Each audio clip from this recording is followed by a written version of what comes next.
श्री स्वामी समर्थ. जय जय स्वामी समर्थ. नमस्कार मैत्रिणींनो, स्वागत आहे तुम्हा सर्वांचं पुन्हा एकदा माझ्या या नवीन व्हिडिओमध्ये. तर यंदा म्हणजेच 2026मध्ये गुढीपाडवा जो आहे तर तो 19 मार्चला साजरा केला जाणार आहे.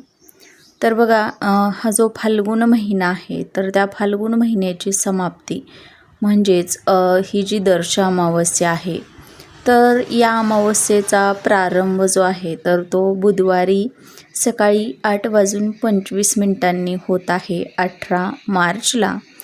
आणि या अमावस्येची समाप्ती ही 19 मार्चला गुरुवारी सकाळी 6:53 समाप्त होणार आहे. आणि बघा, 19 मार्चच्या दिवशी जी अमावस्या आहे तर ती अगदी थोड्या वेळासाठी असणार आहे. 7 नंतरनं बघा जो चैत्र महिना आहे तर तो चैत्र महिना सुरू होत आहे. या दिवशी म्हणजे बघा चैत्र प्रतिपदा तिथी असणार आहे आणि म्हणूनच तिथीनुसार हा जो गुढीपाडवा आहे तर तो 19 मार्चला साजरा केला जाणार आहे. हे तर आपल्या सर्वांनाच माहिती आहे. आणि या नवीन वर्षाच्या पहिल्याच दिवशी गुढीपाडव्याच्या दिवशी आपल्याला आपल्या घरामध्ये सकाळीच फक्त या झाडाचं मूळ घेऊन यायचं आहे. यामुळं आपलं एका रात्रीत नशीब चमकेल. जे मागाल ते तुम्हाला 100% मिळाल्याशिवाय राहणार नाही. तुमच्या आयुष्यामध्ये किती पण अडचणी असू द्या, तुमच्या आयुष्यामध्ये संकट येत असतील, अडचणी येत असतील तर त्या देखील दूर होऊन तुमची घराची, कुटुंबाची, मुलांची अगदी भरभरून अशी प्रगती होईल. असा हा अत्यंत प्रभावशाली उपाय बघा आज या व्हिडिओमध्ये आपण पाहणार आहोत. त्यामुळे तुम्ही हा व्हिडिओ शेवटपर्यंत नक्की पहा. आणि चॅनलवरती नवीन आला असाल, पहिल्यांदाच भेट दिली असेल तर प्लीज चॅनलला सबस्क्राईब करा. चला तर मग अशा नवीन सुंदर व्हिडिओला सुरुवात करूया. तर बघा, नवीन पहिल्याच वर्षाच्या पहिल्या दिवशी बघा गुरुवार आलेला आहे. म्हणजे नवीन वर्ष जे आहे तर ते गुरुवारनं चालू होत आहे. आपल्या स्वामींच्या दिवसानं चालू होत आहे. म्हणजेच स्वामींचा जो वार आहे तर तो गुरुवार असतो. आणि या दिवशी आपण स्वामींची सेवा करत असतो, उपासना करत असतो.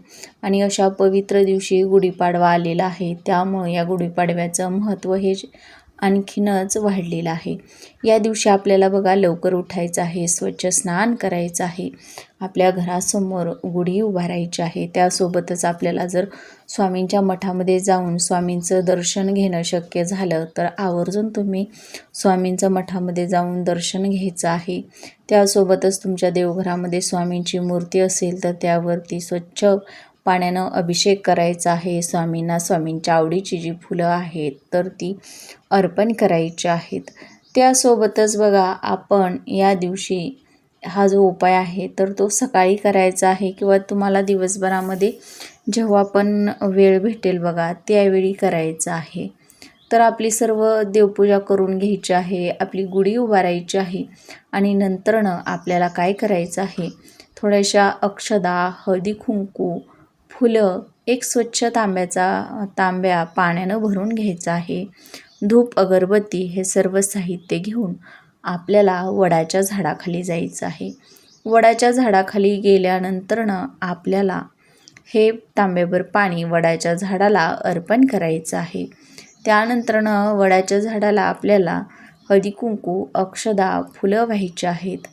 आणि वडाच्या झाडाला आपल्याला प्रदक्षिणा घालायच्या आहेत. श्री स्वामी समर्थ, श्री स्वामी समर्थ या मंत्राचा जाप करत आपल्याला 108 किंवा 5, 7 तुम्हाला जेवढ्या पण प्रदक्षिणा घालणं होईल तेवढ्या प्रदक्षिणा आपल्याला या वडाच्या झाडाला घालायच्या आहेत. आणि त्यानंतरनं बघा 2 ते 3 इंच इतपत वडाच्या झाडाचं मूळ आपल्याला आपल्या घरी घेऊन यायचं आहे. आता वडाच्या झाडाचं मूळ छोटं का होईना आपल्याला आपल्या घरी घेऊन यायचं आहे.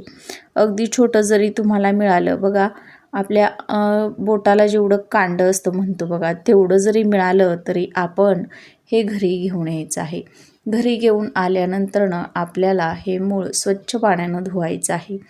जर तुमच्याकडे गंगाजल असेल तर गंगाजलानं तुम्ही हे स्वच्छ धुवून घ्यायचं आहे. त्यानंतरनं तुमच्या देवघरामध्ये हे जे मूळ आहे तर ते ठेवायचं आहे. आणि बघा संपूर्ण दिवसभर तुमच्या देवघरामध्ये तुम्हाला दिवा प्रज्वलित ठेवायचा आहे. हे मूळ आपण आपल्या उजव्या हातामध्ये घ्यायचं आहे आणि आपली जी पण इच्छा आहे, मनोकामना आहे, तर ती पूर्ण करण्यासाठी आपल्याला स्वामींकडे प्रार्थना करायची आहे. आपल्या घरामध्ये पैशांच्या आर्थिक अडचणी असतील, मुलांचे काही अडचणी असतील शिक्षणाबाबत, प्रगतीबाबत, तर त्या अडचणी दूर करण्यासाठी आपल्याला प्रार्थना करायची आहे. आणि 108 वेळा श्री स्वामी समर्थ, श्री स्वामी समर्थ या मंत्राचा जाप हे मूळ आपल्या उजव्या हातामध्ये घेऊन करायचं आहे.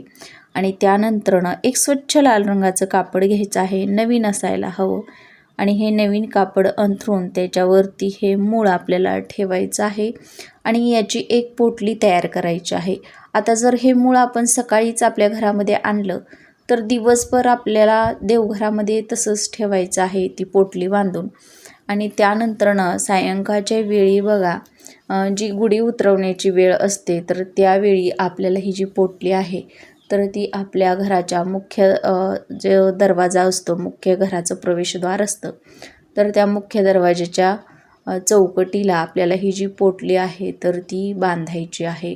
बघा घरामध्ये जी जातानाची जी उजवी बाजू आहे तर त्या बाजूला तुम्हाला ही जी पोटली आहे तर ती बांधून ठेवायची आहे. आणि बांधणं जर शक्य नसलं तर अगदीच मग ठेवून दिली तरीही चालेल, फक्त ती कोणाला दिसू नये अशा ठिकाणी तुम्हाला ठेवून द्यायची आहे. यामुळं बघा आपल्या घरामध्ये येणारी जी नकारात्मकता आहे तर ती संपूर्णपणे रोखली जाईल. आपल्या घरातील इडापिडा, दारिद्र्य, शत्रुपीडा असेल, शत्रुबाधा असेल तर ती हळूहळू कमी व्हायला लागेल. आपली प्रत्येक क्षेत्रामध्ये प्रगती होत राहील. आपल्याला जे आपल्या इच्छा आहेत, मनोकामना आहेत बघा, तर त्या नक्कीच पूर्ण होतील. तर प्रत्येकानं हा एक उपाय आवर्जून या गुढीपाडव्याच्या दिवशी करायचा आहे, कारण की या दिवशी गुरुवार आहे आणि गुरुवार हा आपल्या स्वामींना समर्पित असतो. त्यासोबतच ही चैत्रपदा तिथी जी आहे तर ती अतिशय महत्त्वाची मानली जाते. 3.5 मुहूर्तांपैकी एक शुभ मुहूर्त हा जो आहे तर तो मानला जात असतो. या दिवशी बघा नवीन गाडी, वाहन किंवा घर खरेदी करणं ही जी शुभकामं आहेत तर ती केली जात असतात. या दिवशी बघा संपूर्ण दिवस जो आहे तर तो शुभ मानला जातो. या दिवशी कोणताही मुहूर्त न पाहता आपण या वस्तूंची खरेदी करू शकतो. त्यासोबतच सोने, चांदी यांची देखील खरेदी या दिवशी केली जात असते. त्यानंतरनं बघा जर तुम्हाला वडाच्या झाडाचं मूळ जर या दिवशी भेटलं नाही तर तुम्ही केळीच्या झाडाचं एक मूळ आणून सेम अशाच पद्धतीनं हा उपाय जो आहे तर तो करू शकता. ही पोटली केळीच्या मुळाची बघा बांधून आपण आपल्या मुख्य दरवाजावरती बांधून ठेवू शकतो, कारण की हे जे झाड आहे तर ते साक्षात भगवान श्री हरिविष्णूंचं प्रिय झाड आहे.